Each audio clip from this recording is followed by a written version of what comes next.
Picture this. The year is 476 AD. The Roman Empire has just fallen, and Europe is about to embark on a period known as the Middle Ages. A time often depicted through a lens of knights, castles, and chivalry, yet it's so much more. This era, spanning over 1,000 years, is divided into three parts: the early, high, and late Middle Ages, each with its unique events and significant shifts. Join us as we journey back in time to explore life in Europe during the Middle Ages. As the Roman Empire crumbled, a new social and political system emerged: feudalism. This system, my dear listeners, was as complex as a well-woven tapestry, interlacing the lives of everyone, from the mighty king to the humble peasant. At the top of the feudal pyramid sat the king, the grand chess master of this intricate game. He, in all his royal glory, would grant large tracts of land, known as fiefs, to his most loyal nobles, who were known as lords. These lords in turn swore an oath of fealty to the king, promising military support in times of conflict. It was a symbiotic relationship, you see. The king needed the lords to maintain control over his kingdom, and the lords needed the king for his protection and land. Now beneath the lords were the knights, the shining armored warriors of the Middle Ages. Knights were granted smaller parcels of land by the lords in return for their service. When the trumpet of war sounded, it was the knights who rode into battle, their loyalty pledged to their lord. At the base of this pyramid were the peasants and serfs, the backbone of the feudal system. They worked the land, toiling under the sun and rain, providing food and resources for everyone above them in the hierarchy. In return, they were granted protection by their lord and the right to work the land. But let's not sugarcoat it. Their lives were far from a medieval fairy tale. They were bound to the land, their fate tied to the success of the harvest. Feudalism, in essence, was a system of mutual obligations and services. It was a hierarchy where each level depended on the one above for protection and the one below for sustenance. But it was also a system of inherent inequality where power and wealth were concentrated in the hands of the few, while the many toiled and struggled. Feudalism was the glue that held medieval society together, but it was also a source of great tension and conflict. And as we'll see, this tension would play a significant role in shaping the course of history. In the Middle Ages, the church was not just a religious institution, it was a political powerhouse. You see, the church was the puppet master, pulling the strings of society from the highest echelons of power to the daily life of the common folk. Its influence permeated every aspect of life and was so entrenched that it was often hard to distinguish where the secular world ended and the spiritual began. Politics? The church had a say. Kings and queens dared not make a move without the church's blessing. After all, it was the church that had the divine right to crown monarchs. And what's a king without a crown? Education. The church was the gatekeeper. Most of the literate folks were clergymen, and it was in the monastic schools and cathedral schools where knowledge was guarded and passed on. The church's influence extended to social norms and values too. It dictated morality, defined right from wrong, and even influenced what people ate, wore, and thought. It was the church that introduced the idea of sin, a concept that would instill a sense of fear and guilt in the hearts of the faithful. And it was through this fear that the church managed to exert control over the masses. But it wasn't all doom and gloom. The church also offered a beacon of hope in a world fraught with uncertainty and hardship. It promised salvation and eternal life to those who followed its teachings, providing a comforting reprieve from the harsh realities of everyday life. However, the church's iron grip was not without its consequences. Its control over every aspect of life was so pervasive that it began to stifle progress and hinder personal freedoms. This led to an increasing sense of discontent among the populace and a desire for change. The church's power was virtually unchallenged, but its dominance would eventually lead to a major backlash. The stage was set for an era of revolution that would shake the very foundations of the church and forever change the course of history. Life in the Middle Ages was no fairy tale. It was a time of hardship, war, and plague. Picture this, a world where the average life expectancy was only about 30 years.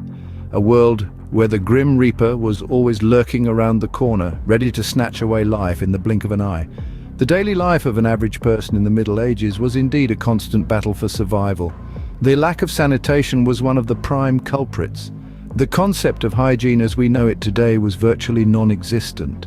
Streets often doubled as open sewers, and the concept of washing hands before a meal was as foreign as a unicorn galloping down the high street. As if this wasn't enough, the threat of disease was a constant spectre.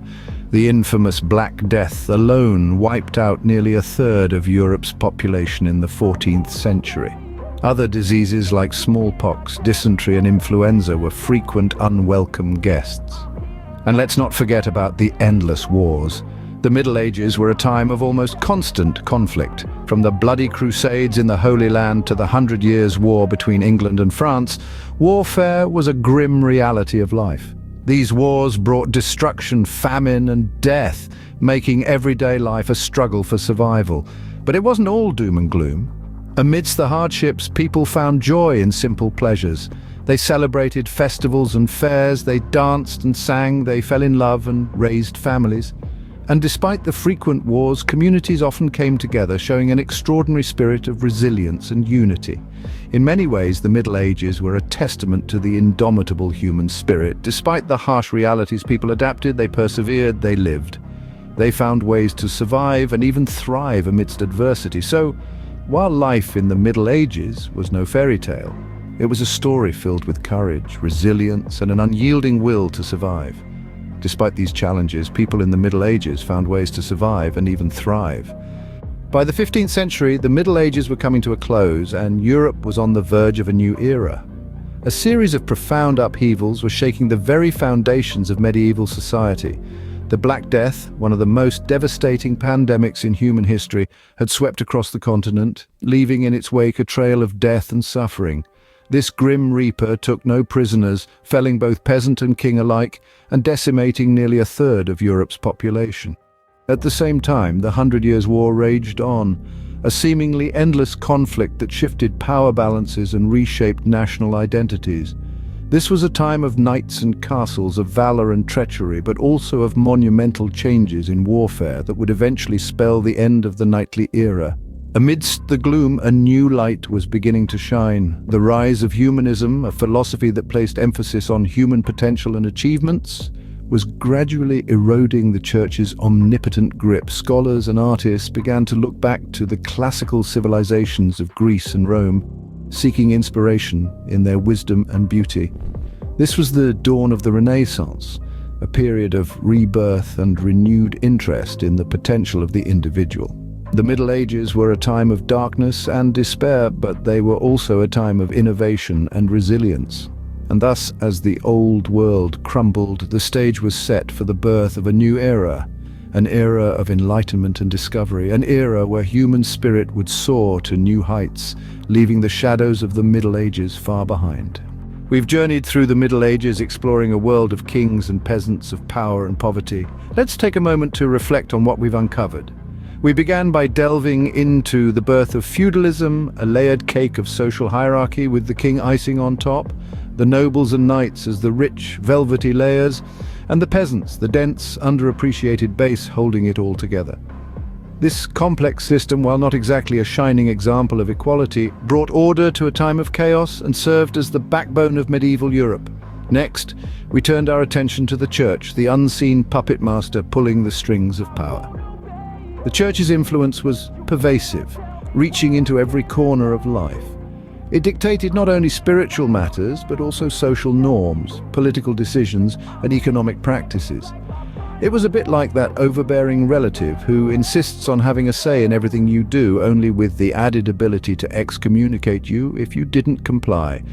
We then stepped into the shoes of the everyday folk, experiencing the trials and tribulations of daily life in the Middle Ages. From the back-breaking work in the fields to the constant threat of disease, life was no fairy tale. It was more like a game of survival, where the prize was simply living to see another day. Finally, we witnessed the end of an era, a period that had been defined by knights, castles, and the Church's unyielding grip. Yet, as the saying goes, all good things, or in this case, all middle-aged things, must come to an end. The feudal system crumbled, the Church's power waned, and society inched its way towards the Renaissance. As we leave the Middle Ages behind, we're reminded of the resilience of humanity and the power of history to shape our world. The Middle Ages, a time of tumult and transformation, continue to echo in our modern world, a testament to our enduring spirit and our relentless pursuit of progress.